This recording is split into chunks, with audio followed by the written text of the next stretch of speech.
our previous conversation that was about toxic friend groups. We talked about how we can be a better friend, how we can invite better friendships into our life. And we ended that conversation with the understanding that if you have clarity about your own identity, who you are, if you have confidence in yourself, you are better at setting boundaries, you are better at asking for what it is that you need.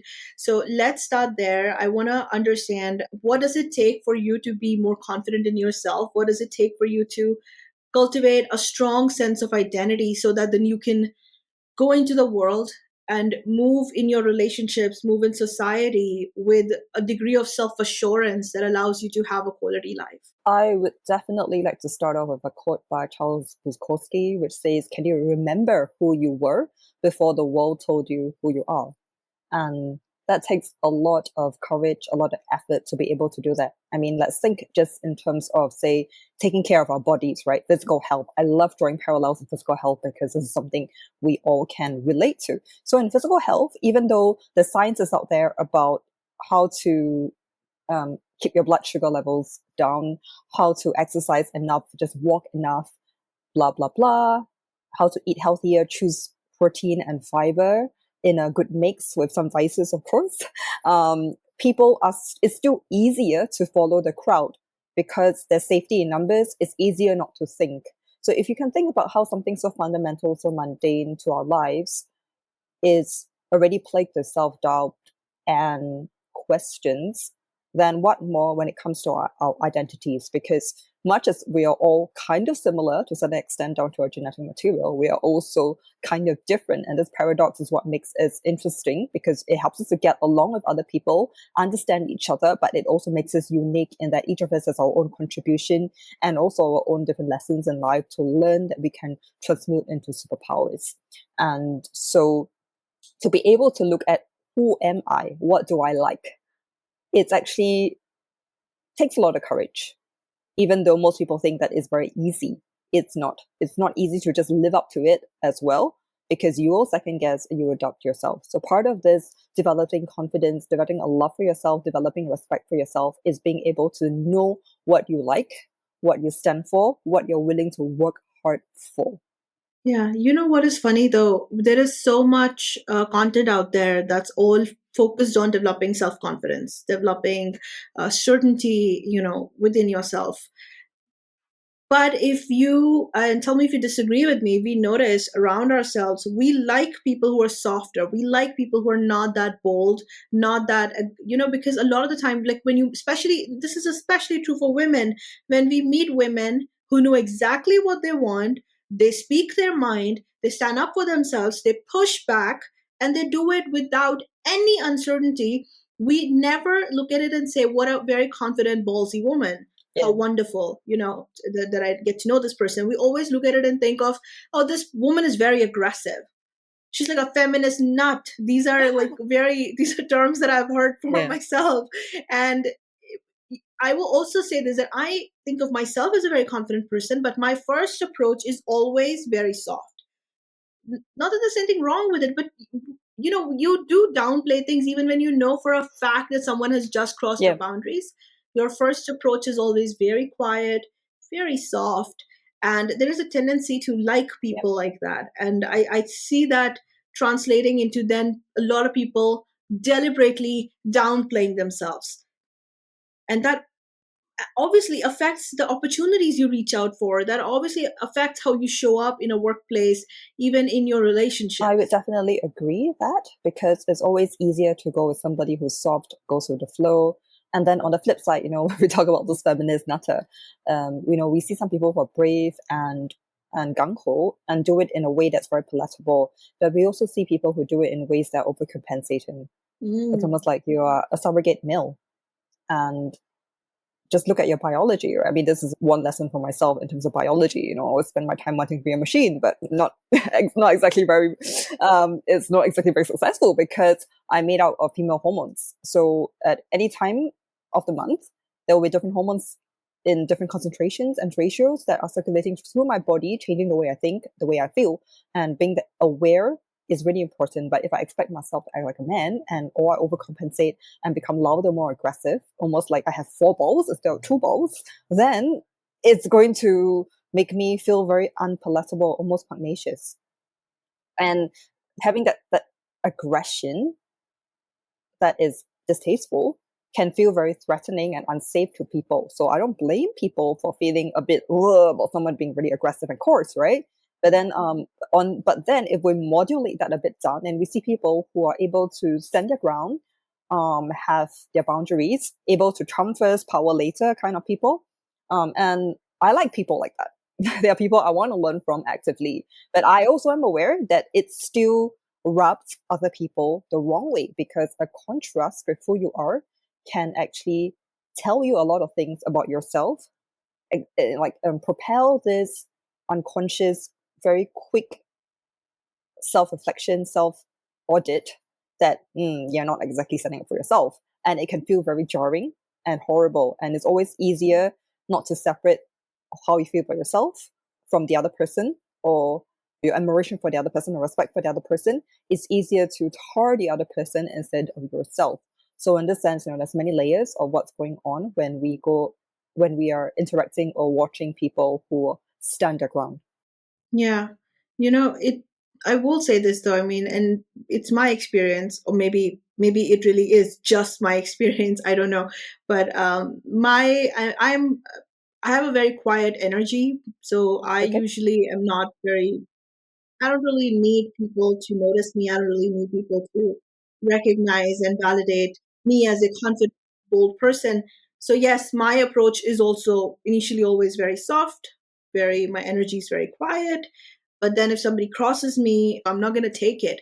But I always think that maybe we go too far with this self-deprecation, this all downplaying of our own abilities a little too far. And that's one of we send out this message to the other person that you can take advantage of me. And then we have to turn around and let the person know that, oh no, that is just how I'm treating you.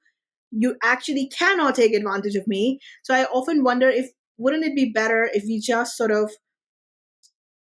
I don't know if I'm getting this right or not, but like if we can package ourselves in a way where the confidence is very clear, where our self-worth, how much of it we have, that is projected very clearly without being too aggressive. I think that's definitely something that we all can learn if we want to. And it takes, again, effort, it takes courage. So being able to tell people how to treat you, that's basically boundaries, right? Boundaries are the playbook.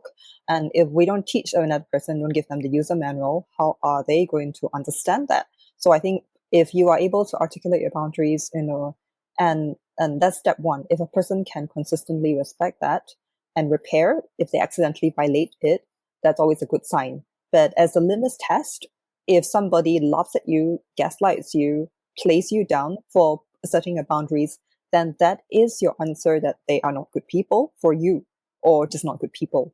So that's number one, being able to assert your boundaries in a graceful manner. So just as and when you see certain behaviors, you say, hey, that's not cool, don't do that. Instead of saying, oh, why, I'm wondering, why do you want to say something like that in a wrong, long-winded way and over-explaining? You don't have to over-explain. So let's say you don't want to take a certain holiday. It's okay to just say, I don't want to take that right now. If you have to over-explain why you can't go to a dinner, then, or you feel compelled to, then, again, that puts you on shakier ground, because you don't believe in your boundaries. You don't believe in your right to say no, because you're allowed to. And if somebody has to drop you because you refuse to take one holiday once, then there's something clearly wrong with the friendship or that person. The subscription fee is too high. Yeah, like we talked about. Yeah. Do you think there is a way, like people usually start setting boundaries when something has already gone wrong? That's usually how it works. Do you I think? mean, better late than never, right? I mean, like, Yeah, how do you know what you can't? I can't tell you, hey, Krati, this is how you're going to treat me. right. Yeah, That's just like, assuming that you're going to be a very rude, horrible person. I mean, that just sounds wrong in the totality of human interaction. So typically, is when somebody does something that's a bit grating or jarring, that makes your body feel icky. That's a good point to flag it up, because otherwise, if all the other behaviors are good, what's the matter? Like, why do you need to raise something they have not done with them? I mean, it just feels a bit strange, doesn't it? yeah, that makes sense. There's a couple other aspects to this conversation that I would like to discuss with you. The one other aspect that I'm noticing more and more now is how people are not very proud of different pieces of their identity. I often would see these videos where their religion is being criticized. And now this might be jarring to some of my listeners, but I'm a very proud practicing Hindu. Sanatan Dharma. It's a piece of my identity that I take great pride in. But I see people when their religion gets attacked, they're not very capable of defending it, or they find it very unnecessary to defend their religion. Even if it's just a verbal discussion, I'm not talking about violence. I do not condone that. They have a harder time defending their race. There's You don't want to defend your country, you know. So these pieces of your identity. There's another thing that is very weird to me. It's this whole thing about you criticizing your culture just for the heck of it. Like you are incapable of seeing any beauty in your culture. Like right now, I don't know if you're aware of this, but in India, there is a huge event happening right now, the Kumbh Mela in Prague. No, I don't know. It is a huge, huge event. And more than 400 million people are going to be there, are coming Wow. there, Mela in Prayagraj from all over the world, from Brazil, from America. Wow. So 400 million people are coming to this event, which clearly means that people are fully capable of appreciating other religions. So why is it in a confrontation we find it so difficult to stand up for our own pieces of identity? So maybe we don't focus this conversation on just religion, but I want to understand, why is being patriotic, being proud of your race, being proud of your country so problematic now? I think to begin with, how many of us actually examine what we stand for, our values, or even the things that we choose to do, right? So true. So for, let's say, even if I asked your neighbor, like, hey, like, why are you proud of being an Indian? Already that's a leading question, because how do I know they're proud? Two, how do we know they actually are living consciously as an Indian or a Hindu? Yeah. And like, even say, in Singapore, right? Let's say if I look at the like somebody walking down the street, I may ask, why are you celebrating Christmas? So for some people, there's no meaning behind Christmas, and that's okay. And maybe there's not even a commercial meaning apart from everybody's out here. But okay, so that's a start. Everybody's out here, so you're doing this maybe for a social aspect, and maybe you're here to soak in the collective effervescence, which I think is a beautiful thing. Maybe you're seeing the lights for the first time over here, and everything is all set up, for the first time in your life. Maybe you're somebody in the 60s or 70s, first time in your life, you have a ready-made photo booth to take gorgeous photos that you would never have dreamed of as a kid and now you can do it with your children, your grandchildren. That's amazing. So if somebody can sit down and think about the meanings that they're making, even post hoc, I think that's a great thing. But to begin with, our minds are just so overwhelmed. We are so scattered. We have our priorities in all sorts of different things that it's hard to think about what we stand for. I mean, how many of us even sit down and reflect? This is why I do what I do. It's like brushing your teeth, right? Most of us don't even think we're brushing our teeth. Most of us don't even think why we're eating the foods that we eat, or buying the cars that we are buying. Yeah. The way you're describing it, I think you're bang on, but at the same time, I'm also kind of sad that that It is sad. happens. Yeah. It's so sad that that happens because, Yeah. I also see, I'm not naive. I am also aware that sometimes cultural pride, religious pride can go too far. And we are Yeah. into a territory Yeah. that leads you down very dark paths. So it's not like I don't know that. But at the same time, not celebrating yourself, because at the end of the day, it is you celebrating yourself, Your roots, your right? This is where roots. you come Yeah. from. Because So like, mhm. I've spoken to, like, my one of my best friends she's an immigrant in America. She's a Vietnamese American, and the first time she went to Vietnam, I was there. I met up with her, and I saw, like, when we would talk about her going to Vietnam before that, I could hear the longing. She felt like she didn't have any roots. She kind of felt like that. Like, yes, I live in America and I'm proud of being here and I love my country, but at the same time, I want to see, like, Vietnam to her felt like a piece of her home that she had never even seen before. And when she was there, I could see the love that was just, Yeah. bursting out of her for this country that she had never explored before, but was so much a part of her. And I thought that is so beautiful. But tell me, if you think, I know I cut you off, so if you want to say something about that. um, So, like I think the story of your friend is very beautiful. And I also remember you studied in London, right? yeah, for a So year, yes. so as somebody who's diaspora, for whatever reason, you tend to become more aware of who you are.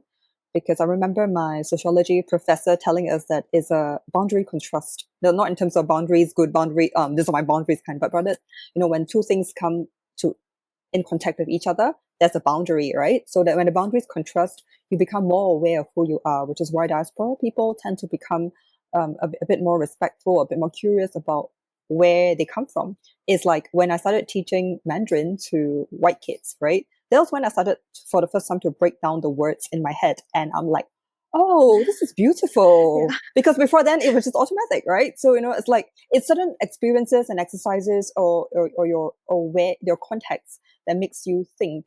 And then of course, in contrast, when you've always been in a certain country and or a certain culture, and not even necessarily you haven't left it, but it's also about what is the social cost or the social advantage of acting in a certain way.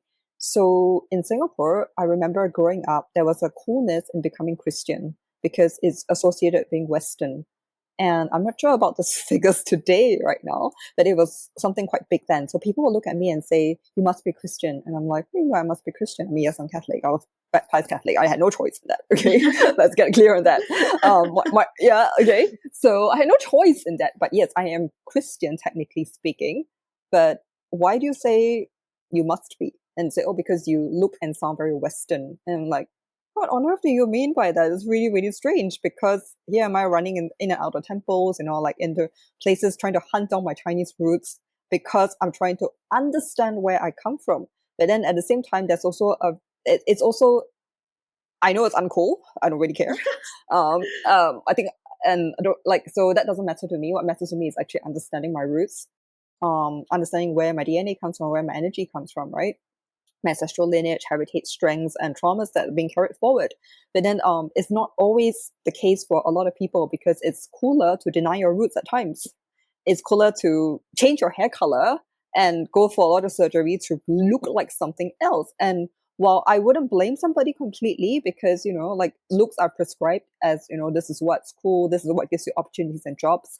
So that is it's individual decisions, but we have to understand that there are bigger forces out there shaping what's acceptable, what's not acceptable. And if bits of your cultural identity have become shaped to be less cool, less acceptable, less, or an impediment to your opportunities even, then it's a lot easier to deny them, even though there's a cost, obviously, to there's a cost to maybe your own identity, your own heritage. But some people don't really care about that anyway. Yeah, that is so true. Do you think if we did this work, if we got more in touch with, like, if we explored who we are beyond the more obvious, labels that we put on ourselves, doctor, wealthy, not wealthy, middle class, whatever, beyond that, if we started to explore our identity and went back to sort of our roots, just to, you don't have to, like, I'm very religious, but you don't have to become as religious enough to pray in the morning or pray in the evening. You got to know where you come from. Do you think if we did this kind of work, that would contribute, that would strengthen our character in some ways? Do you think that that's a possibility? I think it helps you understand that you come from somewhere and you can't be an atom in this world because we can have loads of social companionship, loads of social events, but that doesn't mean you're not lonely. And knowing that you're not an atom in this world helps. Knowing you come from somewhere helps. Understanding that, hey, you know what, these are the sources of my very irritating behaviors helps you to forgive yourself so that you can actually override these behaviors and rewire and build new behaviors and habits, mindsets, patterns, personalities, right? I think that's a good one. It's also really important to understand, hey, this is where my strengths come from. This is my heritage. This is why I'm drawn to like very beautiful things because, it's part of my bloodline, right? This is why I look like that. I think that's great. Yeah. And I think, if you take pride in your own religion and culture, I think you are more able to, with an open mind, explore other religion cultures. I would agree so. Yeah, And be a bit more tolerant without having to say, hey, you know what, my religion's the best, or religion is shit. I mean, like, this is basically what a lot of arguments come down to, right? I'm right, you are wrong, um, and you're so stupid and ugly. yeah, That's that's normally like how childish, if we were ready to break down a lot of arguments, whether it comes to religion or culture or politics, right? It's about one upping each other. But when you can really understand your religion without by and or where you come from, your roots, your spiritual roots, without while being able to sit or learn to sit with the fact that you have your doubts, you have your questions, you are human, then you're able to understand that doubt is a part of the journey and forgive yourself for that.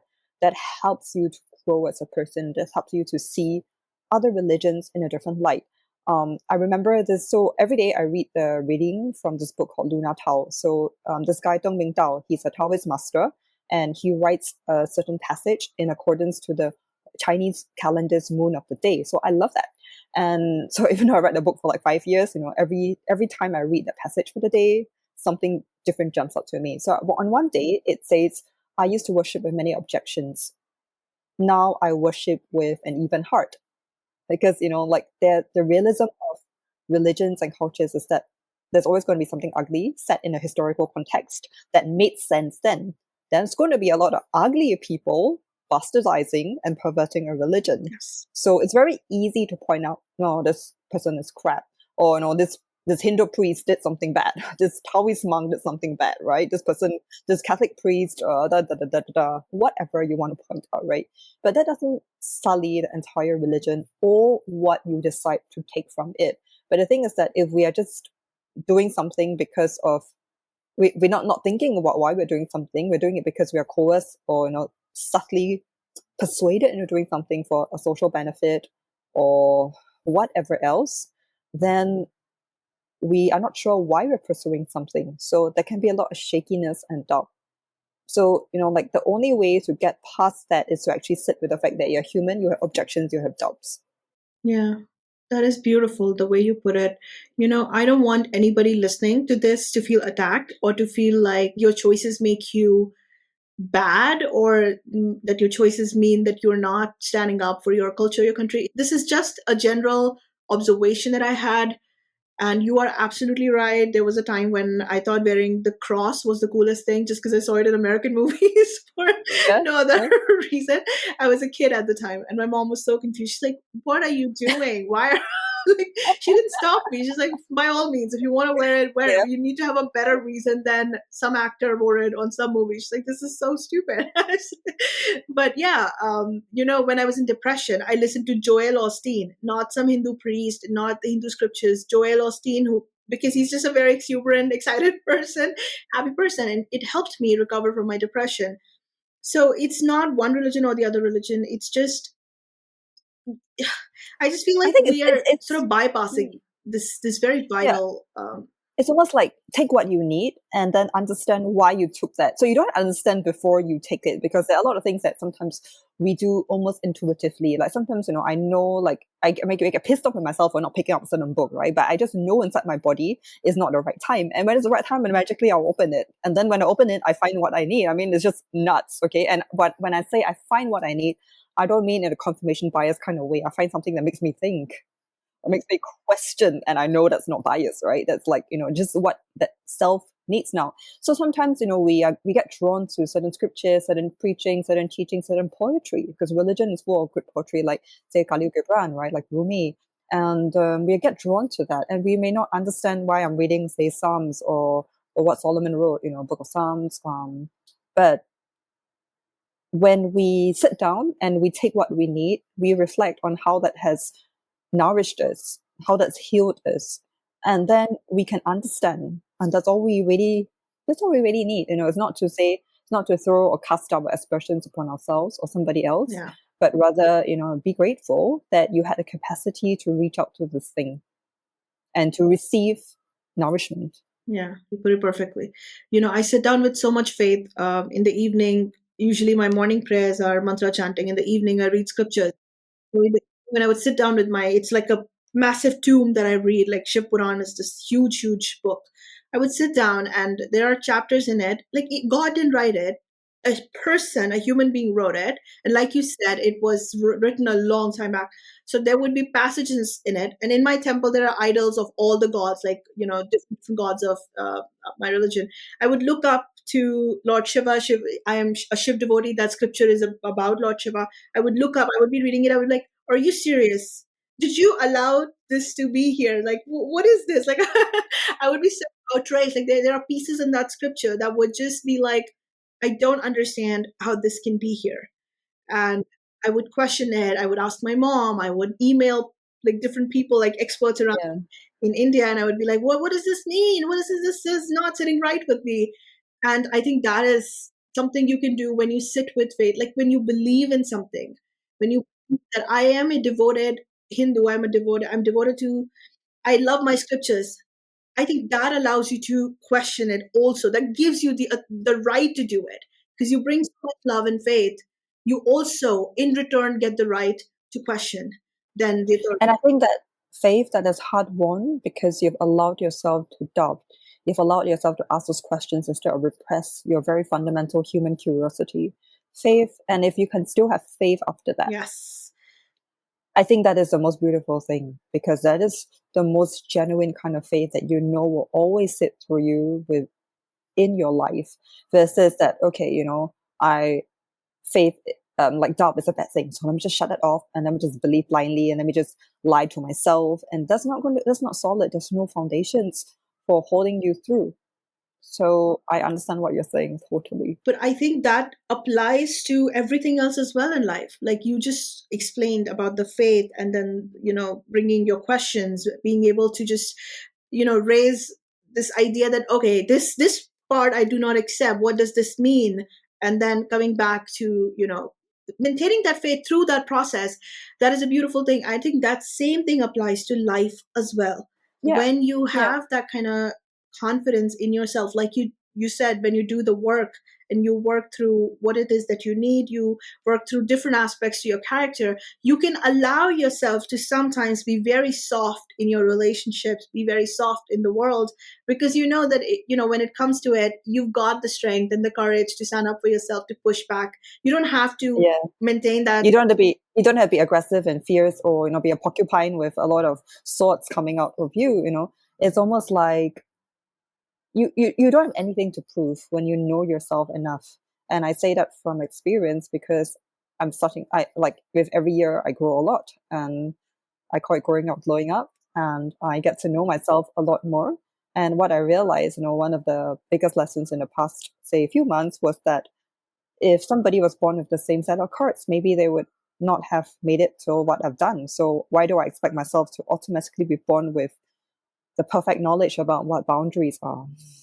I was not programmed to have that OS at all in my social situations. So there's no way in hell that would happen. And to understand that I've refined that so well till today, and I will continue to improve on that, that is actually where the magic lies. So it's a lot about like faith, right? It's a lot about understanding that there will be doubt, that there will be times when you're going to need improvement because you're not perfect, because you're going to laugh at yourself. So I think a lot about the Leonard Cohen song, in the song Hallelujah, they sang it at Shrek. So there's a line that said, your faith was strong, but you needed proof. And it's the same way as in humans, right? It's okay to have that part where you question yourself or the world or life. And that actually helps you become stronger. If you look at and think that, why are you the only person questioning? I guarantee you're not the only special snowflake out there. Other people question as well. Those who don't, maybe they're just too overwhelmed or it's just easier not to. But one day it will hit them like a ton of bricks. I don't want that day to happen, but it does happen. And if you constantly have that kind of brain, that's what I call, in the Garden of Eden, there's a story about how Eve bit into the apple because the snake tempted her. And after that, she woke up and she never saw the world the same way again. Well, I always say that the apple bit me. I did not have a choice in being existential or questioning a lot. And so, but over the years, what I've done is I found other existential people as well. And I realized it's just a bunch of us. We are just wired that way. And we should not let other people who are not wired that way make us feel like zoo exhibits, because I don't go around making somebody who's wired completely differently feel like crap about themselves. So I think it's the same kind of decency and grace that we should give to other members of the human race. Yes, so true. It's just I don't get to comment on what is happening in other countries since I don't live there day to day. But what I will say about in India, I see so much struggle happening. Everything that you've just said and said so beautifully, and like there's so much grace the way you just said it. I think you've given permission to a lot of the listeners out there to lean into that struggle, because I see a lot of Indians struggling where they want to go back to their roots. They want to get they want to read their scriptures, they want to talk about it, but they also don't want to get labeled like automatically. If you love your religion too much, it means you hate all the other religions. That's not true. Yeah. Or if you love your country too much, then somebody needs to come at you and remind you that, you know what, your country's fucked in ways too. So that's not true. Yeah. So I see the struggle happening in India. I don't know if it's happening everywhere, uh, because I get my knowledge from other podcasts and YouTubes, and my friends are always at pain to remind me, especially my American friends, it's not that bad. Don't judge countries based on what you see on YouTube, which is actually very correct. It's very true. You shouldn't. So I'll just speak to what I see here in India. I see that struggle happening. So I would just want them, the way you packaged it, the way you sort of put that message out there is beautiful. And I would want them to take that as permission to lean into that struggle and let it go, and especially to women, because I see a lot of that struggle happening here where women want to be, selectively submissive in relationships, selectively dominant in relationships. They want to take charge in some ways, but in some other ways, they want to let their partner take charge. But then they're so afraid that they're going to get judged for it. You And or they get labeled codependent. We're going to talk about that today. So I think I don't like that. I don't like people limiting themselves because of what they think the perception of the rest of the world will be, because you know what, they're not the ones who have to live with the consequences of your choices. Yeah. I mean, fear of a label is always going to be there. And, what I'm trying to say here is be aware that you're going to have to sit with that until it stops bugging you. It's like if I'm in a situation that causes me a lot of anxiety, and it's a situation I need to be in.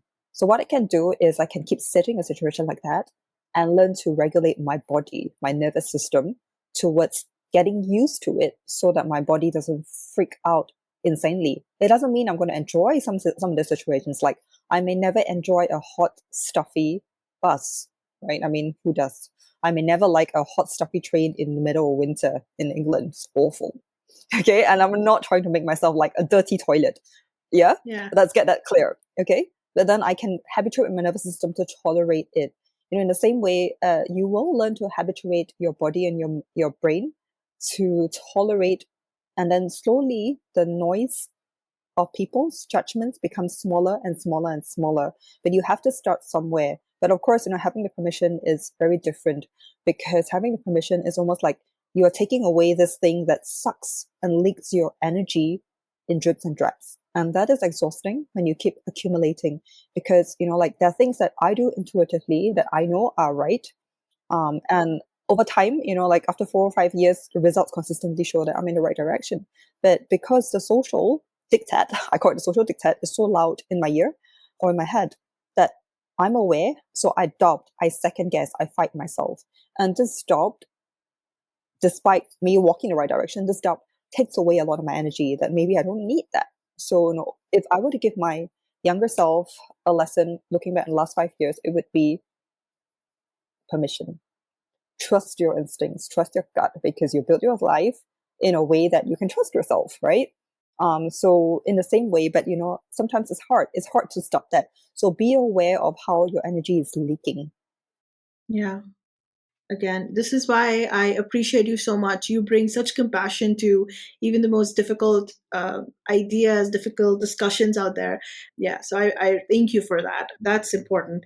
The other aspect of this whole discussion, a very large topic that looms here when you sort of talk about confidence, you talk about relationships, you talk about taking pride in your identity, boundaries, et cetera, is codependency.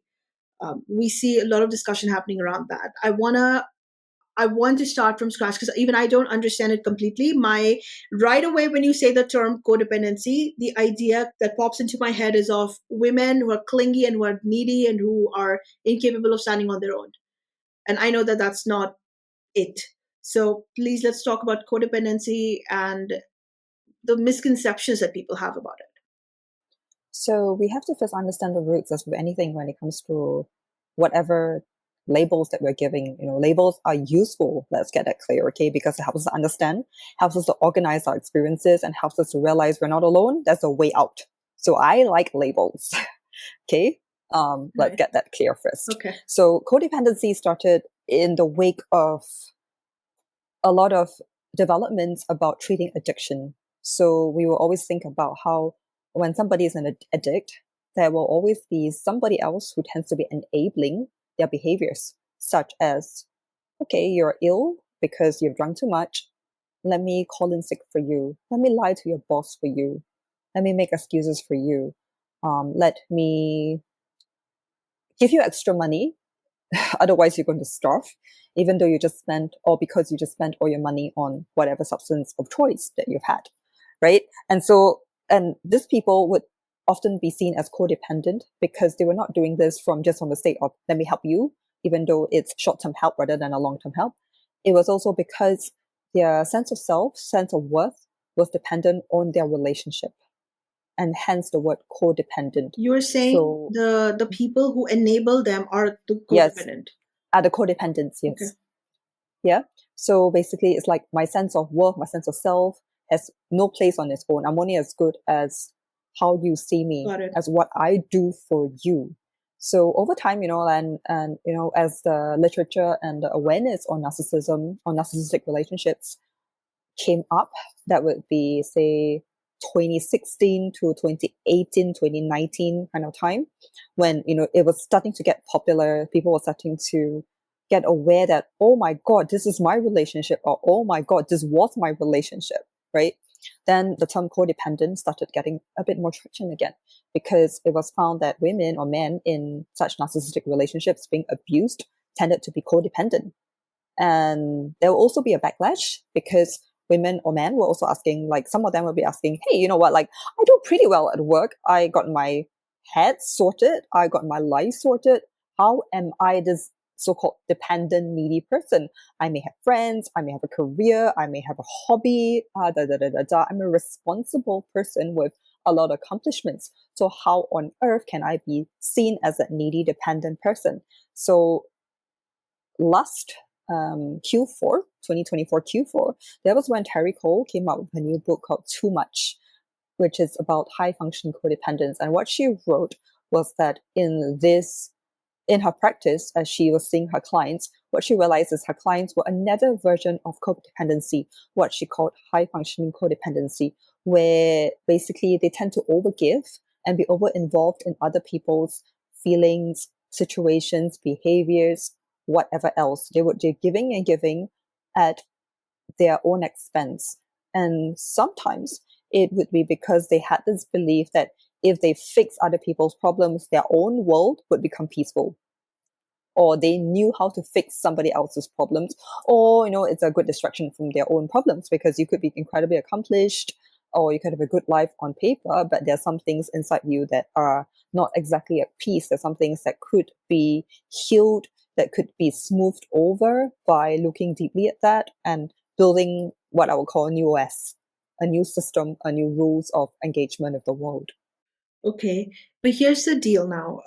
High functioning codependent, people who have their shit together at work, people who may be performing wonderfully at work. Everything we talked about up to this point about how we package ourselves and how we present ourselves. We do, whether we want to or not, even you and I, to some extent, measure ourselves in terms of our accomplishments. Of If we course. are excelling, we think Yep. everything's good, everything's okay. Talked about confidence, and the one thing that we have talked about a lot up to this point is how we need to get in touch with different aspects of our identity, selves, and sit with it, figure it out, and that would help us be more confident. We know who we are. So now, for a person who is a high functioning codependent, isn't it contradicting information where they're in one aspect of their life they're doing just fine, and then perhaps in another aspect of their life. How do you figure out that? How do you see it for yourself? That sort of, what would you call it? The dissonance, that sort of contradictory thing that is happening here.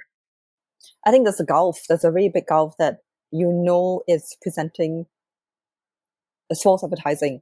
So let's say there's this saying in one Chinese language called Teochew, one dialect called Teochew called Ho Toi Mo Jia. Looks good, but not nice to eat. Ah, right. Okay. Okay. And so if your life becomes so much of that, then I think that's a sign. So, you could be a HSC, high functioning codependent, and you could have a lot of accomplishments. You could measure yourself up by that, but you could also be scared to shine. So you're shining at work, but then in your private life, you don't dare to tell people about that. And it's not even in like this, like, okay, so when I'm out with a bunch of people or acquaintances, I don't bother talking about my achievements or my accolades or whatever else, right? Because it's not relevant, Right. I'm not there to toot my horn 24/7. It's a bit insane. Absolutely. Okay. Yeah. So that's a different thing in my head, right? But like some people would hide their accomplishments because they are completely afraid of shining, because somebody else will be resentful, angry, or compete with them. There'll be conflict. So they're doing that to keep the peace. So it's almost like they don't believe their permission to shine. Like, I've had clients who would tell me, oh, my husband has no idea about all the stuff that I do at work and the bonus I'm getting, because if he did, he'll be really angry, he'll be really insecure, and I'm trying to protect him from feeling insecure. Right. Got it. This is so, like, as soon as you described it in my head, I can very quickly recall so many stories on Reddit, articles in different publications, women's magazines, so many documentaries that I know of that are all about very high powered women who were suffering domestic violence, who were suffering, although maybe that's going to, Yeah. I don't know, but who were in abusive relationships where they were being put down at home while they were like a company's head and making profits. But they would come home to abuse and insults, and they would take it. That's insane if you think about it. That's crazy. That's actually not that insane, because narcissists tend to, or basically your dark personality types, like your psychopaths, your sociopaths, and your Machiavellians, they tend to prey on victims who are successful, victims who will make them look like trophies. But at the flip side, it will also make them feel like crap. But it's okay, even if their partner's achievements make them feel like crap, because they have a way of making their partners feel like crap.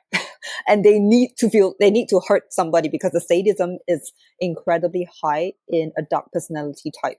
So I specialize in helping women and men who are highly accomplished professionals, ultra high net worth individuals, from leaving such relationships strategically and permanently.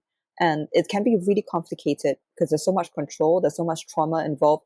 There are like a lot of assets that are entangled together. And these women also need to be incredibly discreet about it, because they have got good jobs going on. And that's great, because that helps them. It's like one thing that they know is going right in their lives, that when they rebuild their lives, that's already there for them.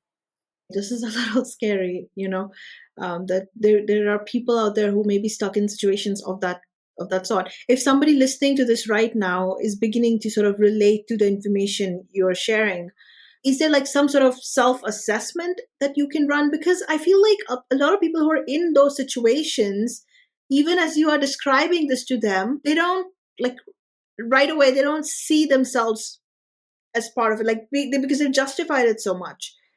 Of course. So one thing I found really scary is that in most of human life, our brains are wired to remember negative things, and our brains are wired to avert losses. But in this toxic relationships, these high control relationships, what I found is the brain tends to only remember the positive things, and it tends to gloss away everything else. So that's almost a reversal of negativity bias. And that keeps a person in these relationships. They will tell themselves it's not that bad. They will look for the finest minutiae that might distinguish a situation from somebody else's to tell them that it's okay. And yes, there's 1,000 stories I may have read are domestic violence, are narcissism, are personality disorders, but not me. These people can change. We cannot change. My situation, yeah, we can change. One more time. That's because human beings are legendarily bad at quitting bad situations. So whether you put them in a lab, on a poker table, or a bad relationship, we are just terrible at exiting.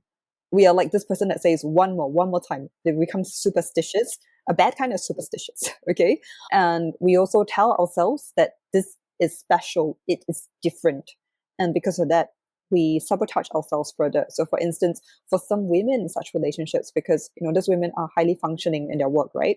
And they're very responsible. They're probably taking care of their kids or their parents or their friends and everything else. They are picking up the slack in charity work, in all sorts of social situations. So it's just like they're strong, tight, but that's adrenaline is what's keeping them going, right? So in these situations, they will just be giving more and more and more because they are high empathy and they're also high in diligence. So you put that together, high empathy for somebody else, not themselves, and high diligence for somebody else and not themselves. Bam. They're going to work super hard for the relationship. So it takes a lot of women and men quite some time to clock that, oh my God, I am in a relationship like that. And to, oh my God, I need to leave. Or, oh my God, I've got the strength to leave now. It takes a long time because when you are being abused, what happens is you tend to experience trauma. And trauma changes your nervous system so that your nervous system becomes blunted during normal times. Instead, it wakes up during times of abuse, during the times of trauma, and it mistakes that for passion. And your abuser will be telling you, oh, it must be love. You think it must be love. Love is hard. Love is difficult. And all these ups and downs that we're having, this is why we're meant to be together. Put somebody who's post an abuse episode, who is already deeply traumatized and doesn't have a lot of bandwidth to think clearly, put them in a situation like that.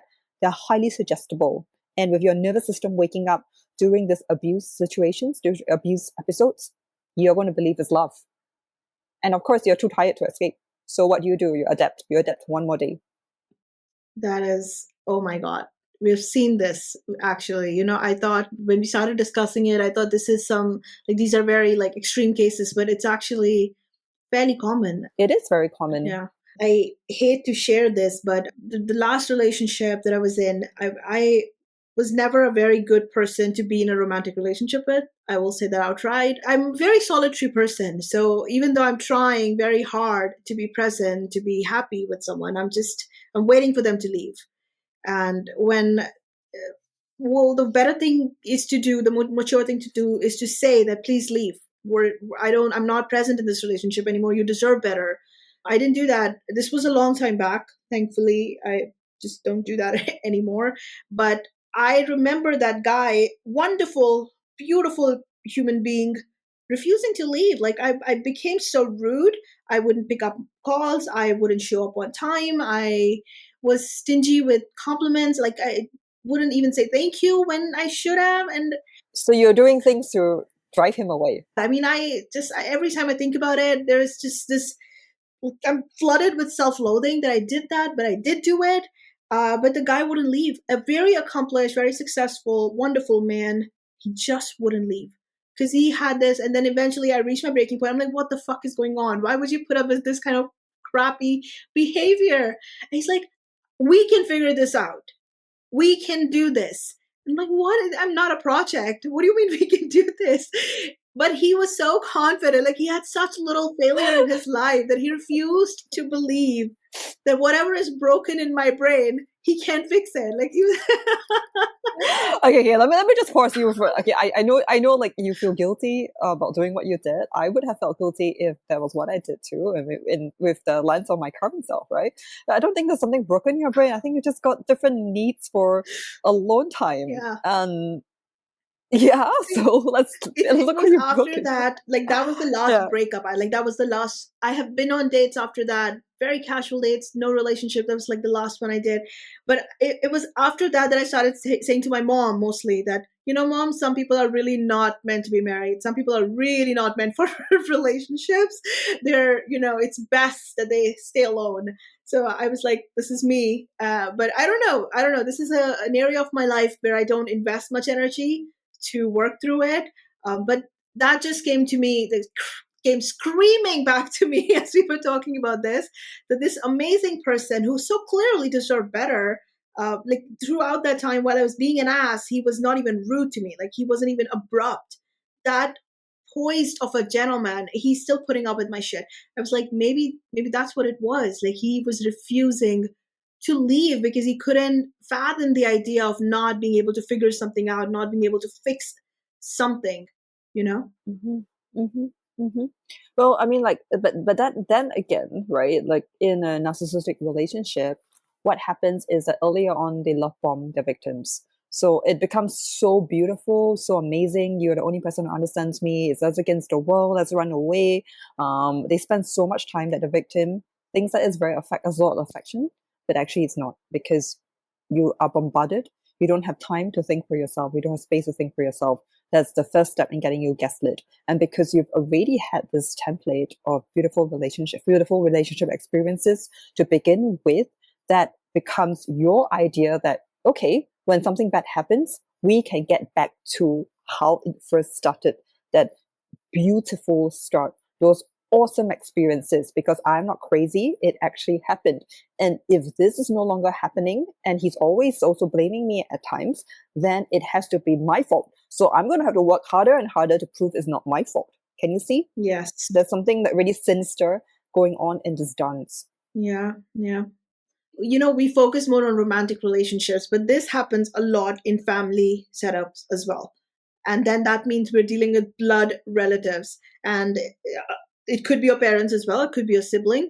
We don't want to give these people up, we don't want to push them out of our lives. Is there a way to have a healthier relationship with people who create that sort of equation with you? So there's some people who expect you to give and give and give and show up.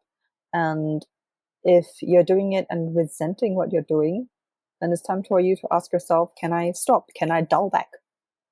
Right? Yeah. It's sometimes, people don't.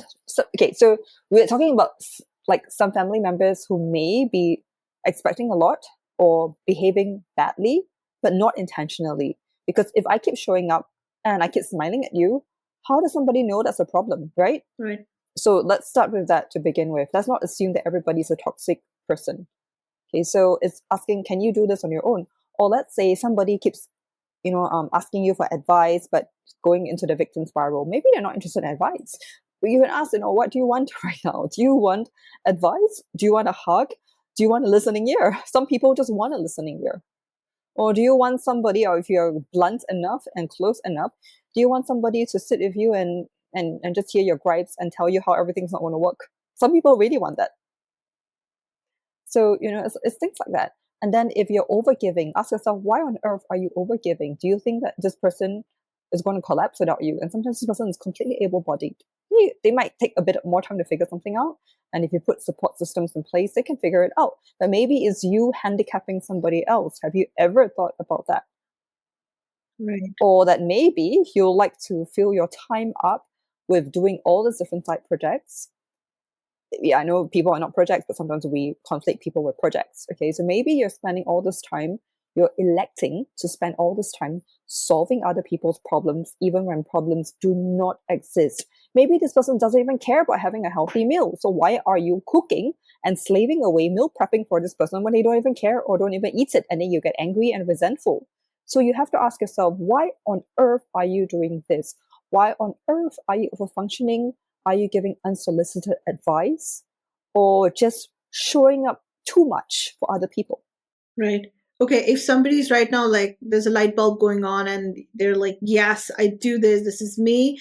How do they figure out why? Like you said, you have to figure out the why here. Like any strategies, any techniques they can use without having to go to a professional if they're not yet ready for it. So the question would be, how does doing all those things distract you? What does this distract you from? I mean, we all have got things that we like to do that distracts us. So for instance, sometimes when I don't want to do my work, I'll just game a lot. I'll just watch 10 episodes of Big Bang Theory because it distracts me from the pain of switching gears to actually sit down and do my work. But once I sit down, it's a different matter, right? I'm bad at switching gears, right? So I understand the mechanism in place. For a lot of overfunctionists, especially when it comes to family or relationship dynamics, generally speaking, it's distracting them from their own pain. Okay? Maybe it's because as a child, they were not seen, they were ignored, they were neglected. So they feel like if they keep showing up, they keep getting praised, they keep someone in the family system sees, oh, this you are so hardworking. They feel good about themselves. There tends to be somewhere, where the record is, the vinyl is stuck and it just keeps going, and you got to figure out where on earth that is. So a lot of times it's a distraction from something that is painful. It's a way of us making a do-over, but it's not a clever do-over because we are not doing it consciously. So for instance, if I want to be seen by someone, I should be able to be seen by myself. Then I should look at myself like, am I acknowledging what I've done in my life? Am I able to acknowledge not just my accomplishments? Am I able to think that I'm a good person or I'm a decent person, I'm a worthy person, separate from my accomplishments? That even if I'm going through a strange or a quieter, better period in my life, am I able to show up to somebody who I care about and not feel ashamed or defective? Right. Humans are complex, and as you are, describing this, I am very aware because I've read, like, on Reddit, I've spoken to the Mm-hmm. clients that I've had, the stories that people spin for themselves. I mean, Yeah. I describe my equation with my the last breakup I had. It clearly a very shitty situation and clearly very selfish way for me to behave. But I also know that when it comes to my family, my parents, my sibling, I'm always there for them. I always show up. I do everything. But I would never expect them to be there for me. Perhaps because, growing up, I thought like my brother got all the attention. But you know what? I always told myself that I don't need help. My brother does. There we go. Yeah. That's a sign that when we, as women, when we become hyper independent, we find it so hard to receive, almost like it's icky, and we have to overproof about how independent and how functional we are. But actually, it's so like, yes, I have no doubts that you can do your work, right? Like, just like I have no doubts in my ability to go through life or do well in life. But if you just sit back one day and just let someone do something for you, and you just start to realize, oh my God, this is what I've been missing out on. So typically, I'll give you a very easy example. So typically, I tend to be the person ordering at restaurants because everybody makes me order at restaurants because they think I know food a lot. Yes, it's true, I eat a lot. And so, okay, I'm very happy to do that. Okay, it's quite fun. But one day I was at a restaurant and I had a bunch of friends who, two of them are really good at food as well. And just like, you guys order. And I just sat down there. I was like, oh my God, this feels so good. I don't want to do this again. Yeah. And it can be something, it's like, I tell you the restaurant because it feels like such a small situation, but it taught me a little bit about how you don't know how heavy something is until it's taken away from you. So imagine if this was in your own home situation, Yeah. because we can give bits of energy here and there, but they add up. Resentment can also add up. This may not be a resentment about you doing the thing, but a resentment about why your brother has to be the not the less functional one, and why you have to be the hyper functioning one, even if being over functioning is your pride and your joy or your badge of honor. It's a complicated thing, like just like we were talking just now about women and receiving, right? Being soft. And there's also another lesson that I've learned in the past few years, right? Because typically being hyper independent means I need to do everything on my own. I cannot accept favors. I need to prove my worth over and over again. If you give me a favor, I'm going to pay you back 5 times. I mean, Yeah. that's nuts, right? There's Nuts. no way to be in, right? And then, as women, sometimes we ask ourselves, why is it that this men feel so emasculated by us? Why are we always attracting men who take and take and take and take and take, right? And so the question is because you're putting yourself out there as somebody who's hyper independent, over giving, over trying to prove yourself. And of course, and you're pushing away the good people, the kind people. And of course, you're going to attract the parasites. Yeah. I mean, it's really a dynamic kind of situation. So how do you show up for yourself? So to even sit back and, think about, what, maybe it's biology that men like to provide, women like to receive. I can be very bossy in my work because it's a take charge thing. But I can, at home, I can lay down and let people do things for me. Actually, it's quite nice. And actually, it serves a relationship. So why not, as long as I'm doing it ethically and with integrity, right? But sometimes it's the ability to sit back and just pull aside this different little rigid boxes that we put ourselves in and explore different options. Like, how does this serve my friendship with my friend, right? So if I'm always the one who is being hyper masculine, hyper in charge, not being able to let them speak, then does it really serve my friendship? Maybe not. No. And it makes sense why, like, I am so very responsible in my home situation where I'm always there, and then I'm such a shitty girlfriend, you know? Because I think, Maybe because you're giving all your energy away. yeah, and then it sort of it damages a different area of your life. This is like very, these are a lot of revelations here. I'm going to have to journal about it. So Epiphanies. yeah, but I think this makes sense because Yeah. I do know a lot of people get whiplash, and I hear so many people share this that I don't understand what happens to me when I am doing this, like I'm handling this particular area of my life, and I'm really not this person. I wonder if that's what's going on. Like you're compensating for being extra in one area and then barely being able to perform in another area. No, it's like by the time you finish your interactions with your family, or you're even thinking about that, because when your brain visualizes, it doesn't know the difference between actually being there and not being there, right? So your battery is just gone. So if your battery is gone, and in a romantic situation, how can you even show up? Hmm. But do you think that's codependency? Like that's an aspect to codependent? Because could that go that far? Because I feel like that's more insidious, and that to a larger extent hijacks how a relationship plays out in your life. So I wouldn't immediately run to call something codependent. I would first ask about how you're showing up, is like, what's the context in which you're showing up? Because, like, say, if I'm always showing up to my work half dead, then I'm not going to give good quality. So it doesn't tell anything about my quality of work, apart from the fact that I'm doing it from a shitty battery. Yes. Yeah. Yeah. So I'm likely to make mistakes. I'm likely to be slower. I'm likely to be inefficient and ineffective. I'm likely to create more messes. That's going to, the probability of all that is going to be a lot higher. So that's not representative of maybe who I am if I showed up with full battery, or even just 75%, 80% battery, right? And I was thoughtful enough, or I developed, like new systems of doing my work better. So in the same way, first in your case, I would imagine it would be to diagnose and troubleshoot what is causing you to show up depleted. And when you can show up from a fuller version of yourself, and you're still like that, then maybe it's time to look deeper. But let's not jump to call you codependent or anything Yeah, else yeah, first. yeah. I've seen so many unhealthy marriages my entire life. As a little kid, been around such unhealthy relationships that I'm also very aware of just how bad and nasty it can get when it is unhealthy. And by nasty and unhealthy, I don't mean like violence. I've never seen violence in my life, but I've seen people who have just accepted things.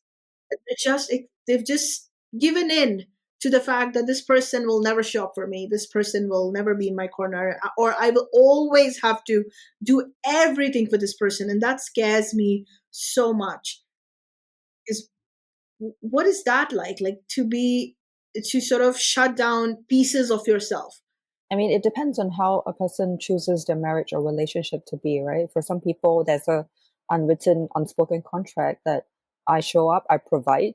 That's all you need to do. You bear the children, you raise the children, da da da da da, right? Some people, like, okay, this marriage is, I will provide this. Whatever I do outside the marriage is none of your business. So there's a lot of different ways in which marriage are negotiated, whether openly or not. And if you choose to continue in an interaction or dalliance like that, that's partly on you, but also you have to think about your culture, your context, right? In some cultures, exiting a marriage is hard, and in some cultures, you get frowned upon. The social stigma is hard. The divorce procedures are hard. And if let's say you're in the 60s, right? You've never worked for years and years and years, and then you finally realize, oh my god, this is awful, And there's other worlds out there because in your 60s, you're suddenly plugged into the wonderful world of the internet where you see everybody's different lives, right? Everybody's on show there. So you start to see options and possibilities for yourself. And then how do you actually leave? How do you think about where you're going to get your food, where you're going to get your shelter, where you're going to get your job?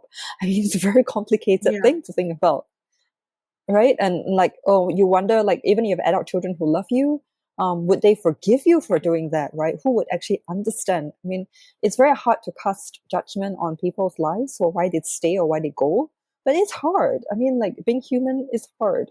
Yeah, that's heartbreaking. That makes me so sad. We were watching on the news a few days back, a couple of months back, I think, where they were talking about, in India also, it for the longest time, people would not get divorced. Like getting divorced was such a horrible thing. It would ruin your reputation. But that's not the case anymore. Like more and more people are waking up to the fact that, dude, I don't want to be with this person. And they're, getting a divorce. So it was on the news, some 50-year-old couple, both were over 50, they were getting a divorce. My mom, this she said this thing that, I couldn't get forget it. She's like, they're in their 50s. They don't want to be with each other. They can just take separate rooms in the house. Why do they have to get divorced and blow everything up? I'm like, what do you mean? I mean, your life is not over when you're 50. Well, logistics, reputation, and also your belief. Yeah, some people believe life is over at 50. Some people don't. I mean, like, so the reason why I know so intimately about toxic relationships because I was with one until I left at 30, right? I didn't know that I was with a narcissist or psychopath. And it was scary because, you just don't know. It breaks you down slowly and slowly. But I know that it was easier for me to leave at 30 because I had enough resources. I built myself up and I was cunning enough. Okay. I was cunning enough to build that up, right? Right. and and and like and I was young enough at that point. I mean, I look younger than I ever did, but at that point I was still young enough and I had enough energy, right? But I know that, let's say if that happened to me at 50, right, with that guy, and I was 50 and I just realized, I would have been even more tired because Yes. at that point I was only with him for X number of years. If I add in another 20 years, I'll be broken for an extra 20 over years. I'll be a zombie. So it's a big thing to say that it's you can start over at any age again. Yes, you can. The stakes are different. The way your head sees life is very, very different. Like even the logistics of who's going to live where, right? Who's not. And it's just tiring. And if you've got a zillion things in life to worry about, you don't want to add that extra thing to your life, to your plate. So, and most people don't understand about the effects of your environment on your health, right? Or most people don't even care about their health to begin with, right? So if you are around somebody who is toxic or ambivalent, it's it's terrible for your blood pressure, um, your heart health, but most of us have no idea. So we just think it's okay, how bad can it be? I got a roof over my head. But actually, that's not true. But most of us have no idea. So what can we do then? Yeah, I think it also has a lot. Like my mom's reaction was very like typical Indian ladies' reaction. But I think it also has a lot to do with just how much pain she has seen in her life. So she became an adult when she was 8 years old, and she's been through so much struggle and pain that to her having like a husband who doesn't love you or doesn't isn't fully present, it doesn't seem like that much of because I remember like I was sitting with this person who was reading like my birth chart, and he said this very funny thing. And I'm like, my mom is not that emotionally aware. So I have to remember that I can't take offense at a lot of the things she said. And she's like, your mother's, this sign is very strong. People like that, their threshold is very high. So when you say you are feeling depressed, to her, it's nonsense. Like to her, depression, something like depression doesn't exist. I'm like, well, that's fucked up, but I get it. Yep, yep. And yeah, I wonder how many of these cases that continue to on for so long, it's just that you have known so much worse that what you're facing, you don't even recognize just how dangerous and bad it is for you. Yeah, I mean, like you get habitual. I mean, in a toxic relationship, you get habituated to that, right? So you're not even aware of how bad it is. So I remember, like, before I left, I had gone to one of my friends said you have to go to the police shelter and get a risk assessment done because that will help your case if you ever need that. So I was just like, yeah, yeah, yeah, whatever. So I walked into the police shelter and I got an assessment, right? And I played down all my answers. And then the woman looked at me, she said, "You got to leave really soon." And I was like, "Why?" And she said, "Your scores indicate that you're at medium risk of severe harm or homicide." And I Whoa. jumped. I was like, whoa, how had I been so like numb to the fact that I was in such danger? And that was like the biggest wake up call. I had to accelerate everything. But the thing is that we have no idea when we just learn to tolerate. Yeah. Yeah. Oh my God, that's crazy.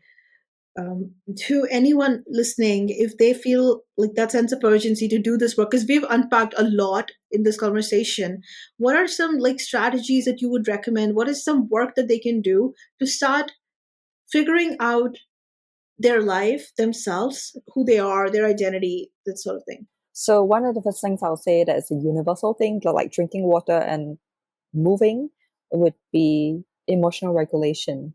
So being able to face your emotions without pretending you love them all or you hate them all. Okay, it's just like naming your emotions as a fact. Today I'm feeling anxious. Today I'm feeling anxious and sad. Today I'm feeling anxious and happy at the same time. Okay, whatever combination you have, name it. Take 3 deep breaths to reset your brain and then go about your day. Okay, the reset button is really important because it gives you that pause in which you can choose to take a new action and wire new pathways in your brain. So while some people can tell me, I've been told, oh, you say you have your coffee and almond croissant and all is good. I say, nope, I never said I have my coffee, almond croissant, all is good. I'm saying I have my coffee, almond croissant, I take a pause, I take a breath, and then I choose to do something good for myself. That is the difference. Okay, you have to learn to emotionally regulate yourself. Otherwise, your brain will keep making you do stupid decisions because your brain doesn't care about you doing well. Your brain just wants you to survive. So emotional regulation will be the top thing in my toolkit or my makeup box, whatever you want to call that. Okay, do that as many times as you can in between activities. Like after I finish this session with you, I will close my laptop and I'm going to breathe and then I'm going to do my next thing and then I'll breathe again. Okay, it's like wiping a table clean. Yeah. Okay, so that's really important. Another thing is ask yourself what reconnects you to joy. So, you don't have to look for what other people prescribe you. Some people like exciting, activities like adventure, daredevil stuff. Some people like to walk. Some people like to garden. Some people like to hug a stray cat. Whatever it is, well, think about what used to light you up when you were a child. Maybe it's a book and you've stopped reading for some time for whatever reason. No judgment. I don't care how you stopped. All I care is that you're starting that again. You allow yourself to go back into that. You even schedule that into your calendar because a habit, when you're first starting it, is going to be weird. It's going to be hard. So do that. Okay. And I'll ask you, like, if you do like the person you see in the mirror. Okay. Because much as we call it vanity or vapidity, it's not. Sometimes the way you look is also an indicator of health.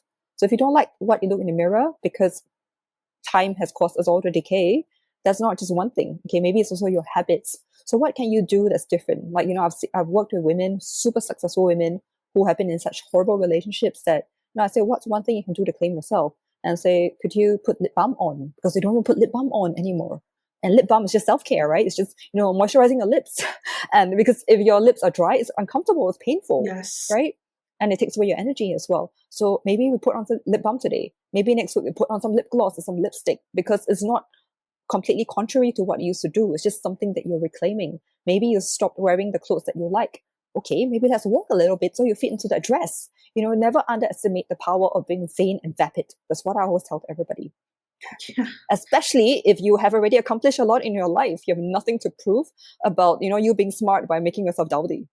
Okay, so that's another thing I would say, to reclaim yourself bit by bit. Do things that make you respect yourself, and then do an audit of the people in your life.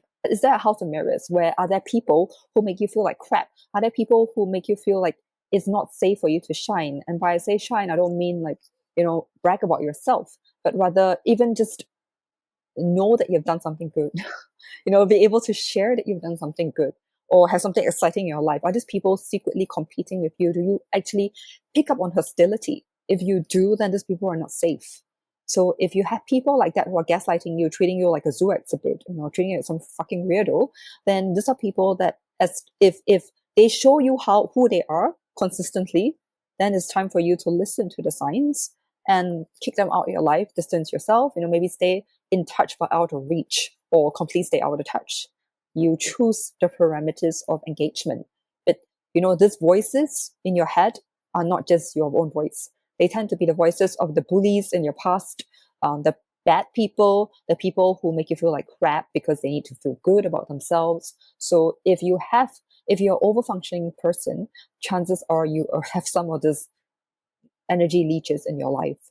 So if you just clear that away, you will feel guilty, but don't put too much stock in that guilt, because you're allowed to outgrow people. Maybe they served a version of you in a certain place and time, and that's okay. You can thank them for that experience, but it doesn't oblige you to bring them forward.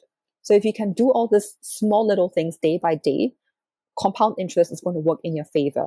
It's not going to be super fast, okay? I promise you that. But it's going to help you over time.